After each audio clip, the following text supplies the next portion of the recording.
Welcome back to the Zen Curious. Today we're exploring a topic that's incredibly close to our hearts: progress over perfection. In a world that constantly pushes us to be flawless, it's easy to get paralyzed by perfectionism and forget that growth often comes from simply taking the next step, however imperfectly.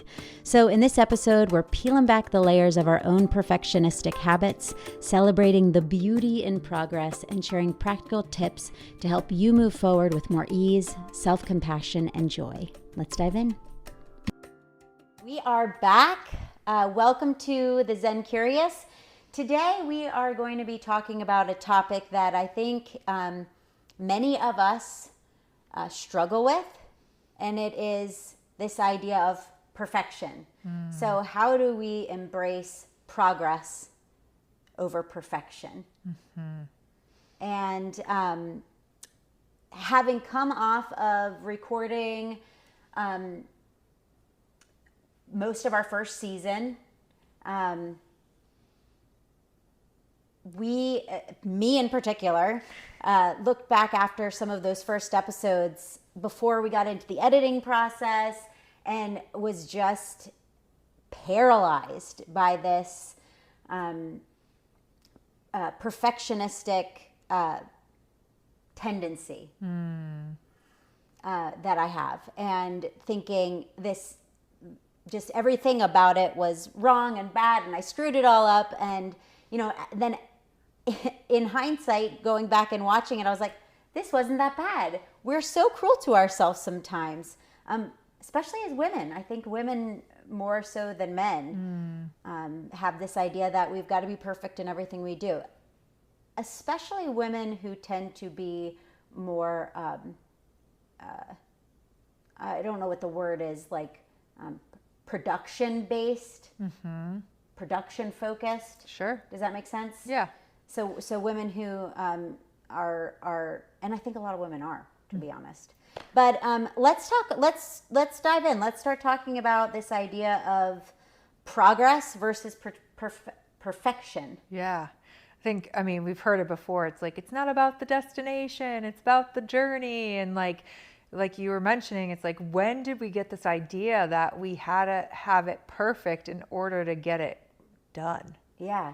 Right? And even when we know intellectually, like I know intellectually I don't have to be perfect. I know that.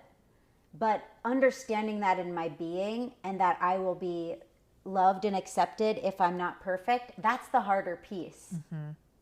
That's the harder piece. That's the bar that I have set for myself. Well, and I think it's partially, granted, it's always going to be like societal conditioning and our belief system and worldview and all the things that made us feel like we had to get it right or be perfect in order to excel or to be belonging or any of these things, right? And so, as you mentioned, like even with the podcast, it's like our conversation afterwards is like, we get to just get it done. Right. We've been talking about this for over a year, and hopefully some of you, and if you are getting good nuggets from this stuff that we're sharing, we hope that you give us feedback, because it's important for us to know what's working, what's not working. And the reality is, if it was easy, everybody would be doing it. Yeah. And that's whether it's podcasting or starting a business or even having a family. There's no rule book on how to get it done. There's many theories and frameworks on what might be considered right, but ultimately it's our personal journey with whatever is here. Yeah. So that we can make progress in the right direction, because the reality is there's always going to be a to-do list, and there's always going to be 5 other things we could have done. And if we're just getting it out there, and instead of it being perfect, we're just making progress towards something, we're 10 steps ahead of the game compared to anybody else. Not that this is a comparison game either, which is a whole nother point, but right. Yeah.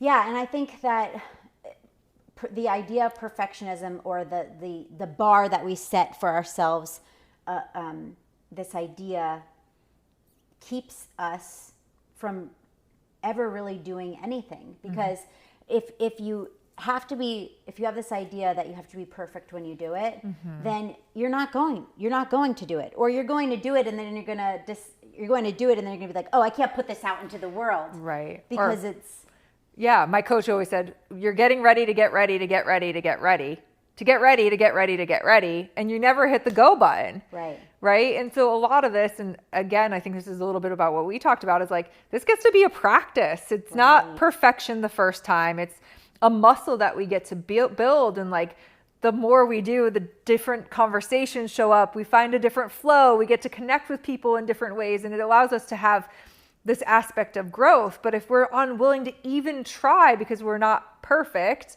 then we lose all of that experiential things that like allowed themselves to move through us in some ways. Exactly. Yeah.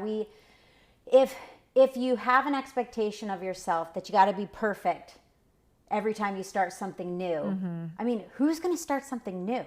You have to be willing to suck at stuff. Yeah. First, you have to be willing to make mistakes publicly sometimes. And I think the less serious we take everything, like the more fun we have with it. Yeah. Like everything doesn't have to be that serious. I know. You know, we're doing this podcast, and yes, we want it to be, you know, full of all of these amazing nuggets of information for you. But at the same time, like we're experimenting too, and we're exploring things for ourselves, and we're probably going to mess up. We probably already have. Yes. But yay, we have. I mean, yeah, let's laugh about it. Let's have some fun. Yeah. There's so many things that we have to be serious about, you know, in life, that if we just kind of give ourselves a break, right, have a little bit more fun, be a little bit more relaxed about everything, like it just, I feel like flow is so much better. Yeah. Oh, and for as the feminine, like being in the flow state is somewhere that many of us thrive to be in. But to your point previously, is like, we've also been in this conception that we have to produce, right? Like we have to do the thing to get the thing to be the thing. And the reality is we get to just be our perfect and imperfect selves and show up. Yeah. Right? Because the reality is, whether we're living our best lives or we're living our worst lives, somebody is going to be in judgment. Somebody's going to have an opinion. Somebody's going to give us feedback that may feel critical or not serving for us. And we get to learn from it. This is like, failure is our first attempt in learning. It's not like, oh, you failed, right? I started 3 businesses before I had a business that made almost $1 million 5 years into it. Like it took me 3 tries. And a lot of what I see when I'm coaching people that are coming into their own personal practice or into the entrepreneurship spaces, you are your own worst enemy. 100%. Right? And a lot of our journey is about getting the you out of you, or getting out of our own damn way, because of this concept that we have to have all the pieces together. We have to have the perfect framework. We have to show up a particular way in order to make any progress. Yeah. And a lot of what we do in entrepreneurship, and even as humans, is in response to the energetics that are around us. And so unless we're willing to put that one step forward, like we're building something and hoping that they will come, when we can be building something and welcoming them in, and like changing the paint on the walls or the process of the experience or whatever it is, so that we're kind of in this growth cycle with the people that we're serving at the end of the day. Yeah. So, taking on this idea of progress versus perfection, what are some things from your perspective, Lauren, that help us, number one, be aware that that's what's going on, and maybe that's the cycle that we're in, and then second, like breaking free from that, or beginning the process of breaking free from that? Yeah. I mean, for me personally, the biggest catalyst to this has been coaching, because somebody can call me forward on my stuff, right? And a lot of times in my life, my perfectionism has showed up as procrastination. So I wait till the very last minute and put myself under a lot of stress to get things done, because I keep thinking I have to be perfect, but I have deadlines for my clients or for my talk or for whatever it is that I've known about for months, but I keep thinking about it. It's like almost like I use this example of the laundry all the time. Like I think about folding and putting away my laundry more than the time it takes me to do it. Like it takes me 5 to 10 minutes to actually get it done. And I'll think about it for days. It's like one of my worst habits, right? And so having somebody that can see us in that and call us forward, which is why coaching and coaching programs are really great, especially when you're looking to do things like personal development or start a business or some of those things. Like you want to be mentored by somebody who's already done it because they see the blind spots that you're facing before you've had them. Yeah. And so even the other day, I have been talking to 2 of my very dear and best friends, one who lives in Rome currently, the other one lives in Tasmania, so down in Australia. And so we're on 3 different time zones, but once a month we connect with each other and we talk about, hey, this is what's happened over the last month. We celebrate our wins. We share where we've been exhausted and depleted and challenged. And then we look at what is it that we want to create for the next couple of months. And a girlfriend of mine was like talking about her ADHD coaching program, and she's been getting trained, and she's been an amazing coach for the last 5 years. It's how I met her. And she's like, all I need to do is finish my website and start doing the outreach to the people. And I've already got my outreach letter done, da, da, da, da. She's like, but I don't have time to do my website. And I was like, tell me more. Like, what do you need to get your website done? She's like, nothing really. I just need time. And I was like, in my opinion, it would take you an hour maybe to put up a landing page to get you the thing. So why aren't you taking the time to make the hour to do the thing? Right. And then she's like, crap, you're right. Like I need to just do that for myself. Yeah. And so like being able to see that without the lens of excuses. And so, I think that's one of the like red flags or key areas that you look at is like, what are the excuses that I'm making for myself? For even our conversation after, our last series of recordings was like, you're like, okay, there's emotions coming up for me. Like, what is this that I'm experiencing right now? And being able to have somebody like talk through it and sound, like be a sounding board and just be like, okay, well, if that's what you're feeling right now, like, what do you need to support yourself moving forward? And again, like, I think we have to have it perfect, but that was such great information that it gave you a little bit of context for like, okay, now I know what I need moving forward to go into these episodes. So yeah. And kind of just to piggyback off of that thought, for me, a lot of times saying it out loud, like if I get into a spiral of perfectionism, it's happening in my head. We've had a conversation before about thoughts and what that can do. Right. And that's what's happening. Like I'm getting, when I'm in those times, I'm getting in my head about all of the things that I could have done differently, that I should have done differently, all of the reasons why I'm not good enough. And for me, if I give voice to that instead of just letting it spin around in my head, it releases or diminishes the power of those, of that rumination. Yeah. And so a lot of times, when that's happening and I am able to speak it out, I'm not looking for like advice. It's just like, I needed to free myself from that. I needed to say it out loud. And then I can work through the feeling in my body. Right. Because it's not gone just because I've said it. I've just moved it through. And now like, I'm still feeling that emotion. I'm still feeling crunchy about it, but I can at least observe it without those thoughts constantly like beating me up. Right.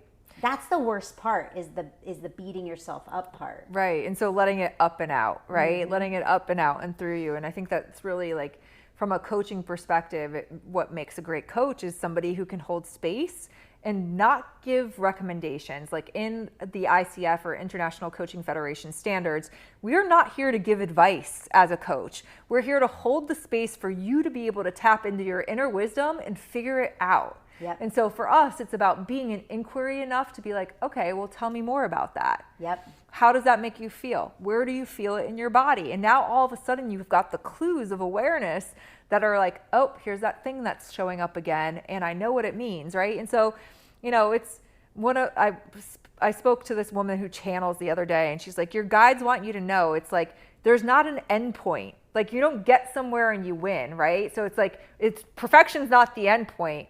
It's progress, right? So it's like, now you have awareness so you can choose differently, right? That's the progress game. And if you don't have those, the contrast or the things you don't want, you won't find the things that you do. Yeah.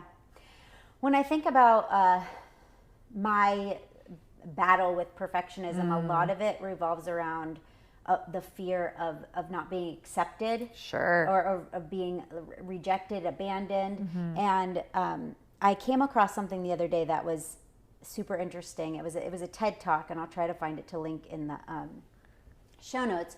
But it was this guy who had a really terrible thing happen to him when he was a kid that, made him believe all of these things about himself, as far as like, I'm not accepted, nobody likes me. Yep. And so he set out on this journey to find ways to get rejected.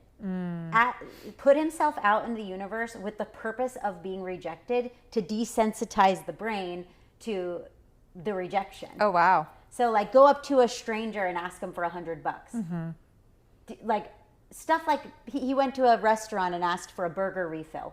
Yeah. After he finished his hamburger. And they were like, we don't do that. Yeah. But like things that you're going to say no to desensitize the brain. Because I think what the fears that we have around rejection or abandonment, things like that, they're so much bigger than the reality of what that experience would be like. Right. And we carry all of this fear and make it so big, but it's like, what actually happens on the other side of doing the thing imperfectly is never really that bad. And even the stuff that is really bad, give it a little time. Yeah. It's not that bad anymore. Right.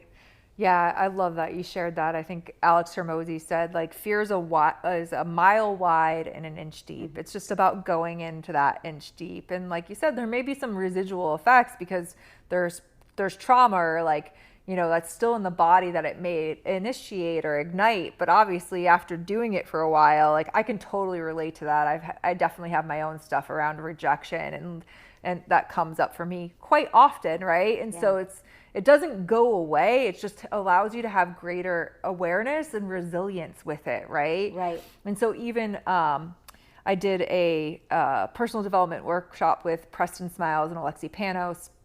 They've been coaching me on and off throughout the years, and it's called the Bridge Experience. And one of the things that they have you do, amongst several stretchy things they have you do, is go out into the world and ask for something. And it's the paperclip challenge. So you probably heard about this, but there's a guy who took a paperclip and turned it into a house. And he turned it into a house because he kept trading up, right? So he'd gotten like, a couple things, and a jet ski, and then a car, and then a hat, but he kept asking. And it really puts us in the practice of like putting ourselves out there to ask for something.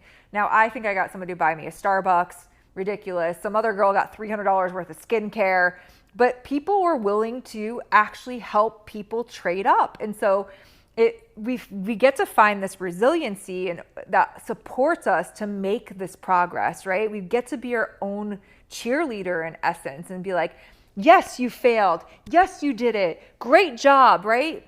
And so I know, as somebody, again, like, who grew up in a family with my father who was a judge, and you're going to hear me talk about this a lot throughout the podcasting, like, there was a lot of judgment, and a lot of my work in school, like, I had to get straight A's. I had to make honor roll. Like, there was like a lot of perfectionism and expectation in how I did things that has translated throughout my entire life, but into my adult beingness too, where I feel like I have to be in performance for particular things. And so when I started teaching the business of medicine for Hint customers on their platform 5 years ago, I remember like the first several episodes that I had, or modules, because there were teachings, that I recorded or did live, I would be sweating, like shaking, red. And then afterwards I would tank because I was like, oh my God, did I do good? I can't watch myself. Did people learn from me? And 5 years later, right, I built this muscle that has allowed me to be able to speak in a different way and like refine my skills and ask questions and support people and really like hone in on different learning styles. And I go to the conference last month or 2 months ago, and there's people that are still watching my videos coming up to me, girl crushing on me, wanting to take pictures with me, telling me I've like changed their business because of something I did years ago that I thought I was horrible at. Yeah. But it's like you only have to be this much better than somebody else to be supportive in their journey. Right. And I think that's such a good point. A lot of times we're looking at other people, seeing what they're doing and comparing ourselves to it, which again, we could do a whole episode on that. We probably will. Yeah. But it's like when you realize that the right people find you, you are connected with the right people who need exactly what you have to offer in exactly that moment. It kind of like, when you actually see that happen in real time, you're like, wow, I don't have to be perfect. I'm still connecting with other people. I'm still making a meaningful impact. Yep. And we get to do things imperfectly every day. Yeah. One of the things I always like encourage people when I'm teaching is like, take what serves you, leave what doesn't. And with everything that I do, it's like, I like to become a beginner again. Like I don't know anything. So tell me all the things from soup to nuts that I need to do here. Because for me as a manifesting generator, and you're a manifesting generator too in human design, oftentimes we skip steps. Yeah. We still get there, but we skip steps that may have been important and essential that we now have to come back to. And so like when I think about like really coming to things as a beginner again, it's like, oh, I can learn something here. I can add value to my life and my experience. I'm curious for you, like when you notice this perfectionism that might be arriving or showing up, like what are some of the practices that help you find a little bit more peace around that?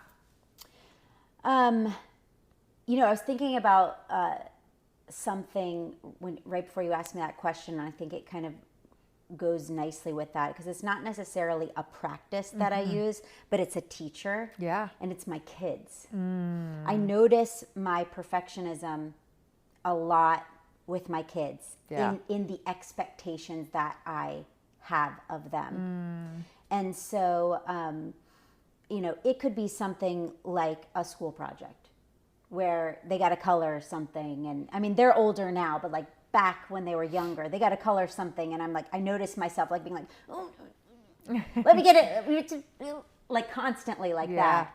I cooked, Maximus helped me cook dinner last night, and just like watching everything so closely and not giving him permission to fail. Oh, you can't stir it like that. It's going to splash everywhere. Like, my biggest practice and biggest teacher are my kids, and getting to observe what the expectation of perfectionism looks like on someone else, and then being like, whoa, like I spill stuff when I'm stirring it sometimes. I dump the ingredients on the counter. Yes, you do. It's like, and then, but I get to observe the expectation that I have on myself when I'm interacting with my kids. Yeah. And what a good teacher, and what a good way to become aware to observe what's happening with the kids. Yeah. So that's kind of an abstract way of saying like it's a practice, but every day, like you said, every day we're practicing. We're not arriving. It is the journey. It is about progress. And so the other thing that I would say as a practice is just sitting in stillness. I will say this a lot because it's my best practice because it is so hard to do. Yeah. But when you take the time and you just sit in stillness and journal, or just become aware of the thoughts and the things instead of just being in constant autopilot, it really brings a lot of stuff up and allows you to work through things that if you are in autopilot, if you are in busy and distraction, you can't get there. Right. You can't work through stuff. Yeah. Yeah. For me, like I would say a couple like tactical things. One is again, like moving with intention throughout the day. So if it's like, hey, today I'm going to be curious, or today I'm going to be a learner, or like that way it gets you in the mindset to like actually allow yourself or give yourself permission to be there. The second thing from like more tactical is I pick 3 things every day that I have to get done. like that I'm committed to doing that day, because usually outside of that, it's just a big mumbo jumbo list. Not everybody can get to it. And if I get through extra stuff, awesome. But like really finding like 3 things that I want to commit to doing today, because then I can start to move things forward.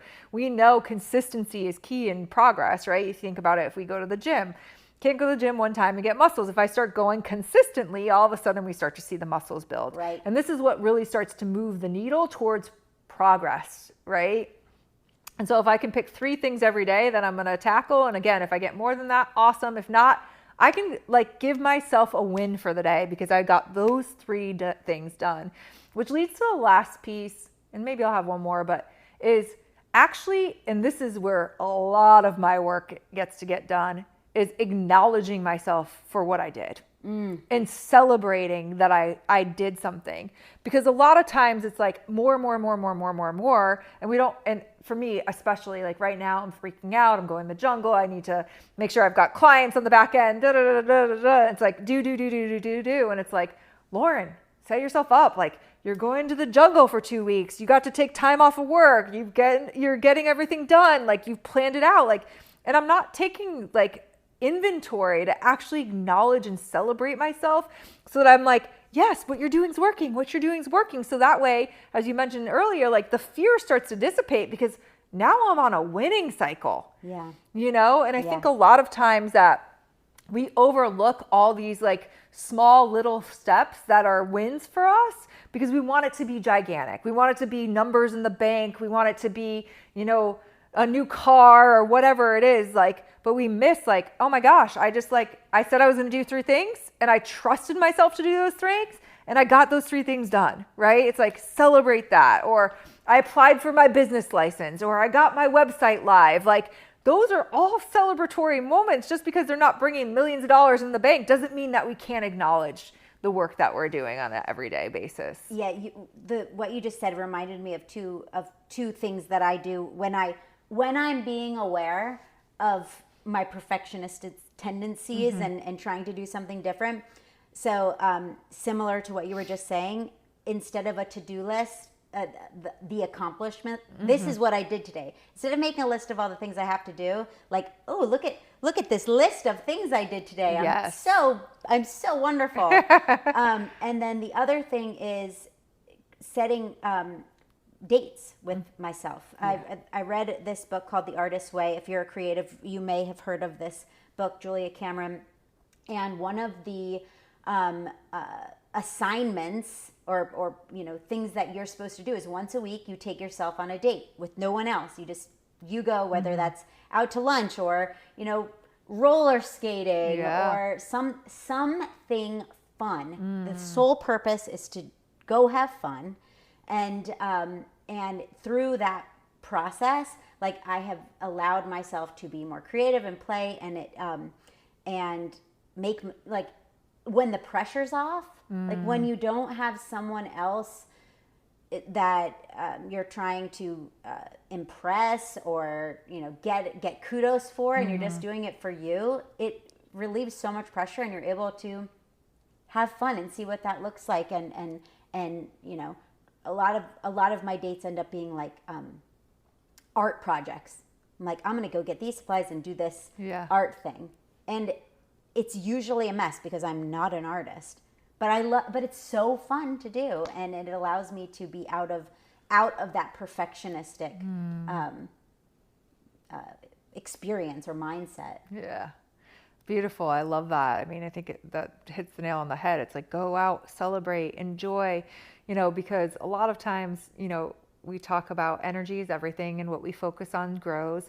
And if we're focusing on what we have to do, and we're not celebrating on what we've done and who we've got to be during that process, like, the energy is different, right? And so if we're like lack, here's all the things that are missing in my life, versus abundance, because I've done all these things, I'm acknowledging myself, I'm giving myself praise. Like, what do you want to actually be in from a vibration standpoint? Like, that's a choice point for us. Yeah. And so I think when we get to focus on, like, our accomplishments and our accolades, and like give ourselves this confidence, it really helps us moving out of that perfection mindset and into more of like hey, I'm just getting things done and learning along the way, which is a really beautiful place to be in. Yeah. Yeah. I mean, and the bottom line is, I think that most people either have experienced or are currently experiencing what it feels like to have that expectation of perfection on yourself. And, you know, at the end of the day, we're all human beings, and a lot of us are struggling with the same types of things. And so having grace for other people is important, but the first place you got to start is yourself. Yeah. You can't extend something to someone else that you cannot show to yourself. Yeah. It's always a practice here first and then out there, right? Yeah. It's like, and I know we've said this before, but it's Gandhi and be the change that you want to see in the world. It's like, it starts with us, and then we can start to see it in everyone else. And so for those of you that are getting things done in the world, that are out there, that are like, are doing it, showing up imperfectly imperfect, or perfectly imperfect, I encourage you to go out and celebrate with somebody all of the wins. I know we went out for a dinner after our first like podcast recordings. Like, even though it felt crunchy and icky, it was like, we got it done, and we get to be in the celebration of like, hey, we put one foot in front of the other, and that's what matters at the end of the day. Absolutely. Yeah. I love it. Amazing. So for those of you who are looking for more information, do you want to talk about your book real quick? Oh, well, actually, yeah. So my journey to a lot of the practices that we talk about on this podcast started with, interestingly enough, a book by Shauna Nyquist called Present Over Perfect. A colleague gave this to me, and it was the first time I ever considered that I didn't have to be perfect. It was like it almost gave me permission. And it allowed me to stop and look at the way that I was being, look at the way that I was showing up in my family, look at the way that I was showing up at work, and just start to have some awareness around the way that I was actually living. So I will put a link in the show notes to this book if it is of interest to you. It definitely at that time in my life made a really big impact and started to lead me further down the path of finding peace in my life and what that looks like. So I'll link this, but yeah, this book, Present Over Perfect, Leaving Behind Frantic for a Simpler, More Soulful Way of Living. I love that. And for those of you that are perfectionists, like, the challenge for you would be like, go out and be messy today. Go be messy. Watch. Your world is not going to fall apart. If anything, it might be a little bit fun and disorganized, but fun. And just go see what happens. Because I promise you'll have a different lens to look through when you get to go out and just, make magic happen. Thanks for joining us on this journey of Zen Curious. We hope today's conversation reminded you that it's okay to embrace your imperfections and celebrate every step forward. Progress, after all, is what helps us grow and keeps us moving towards our best selves. If you enjoyed this episode, consider sharing it with someone who could use a little encouragement to let go of perfection and embrace their unique path. And remember, we'd love to hear about your own experiences. So drop us a message on Instagram or leave a review with your thoughts. Until next time, stay curious and keep growing.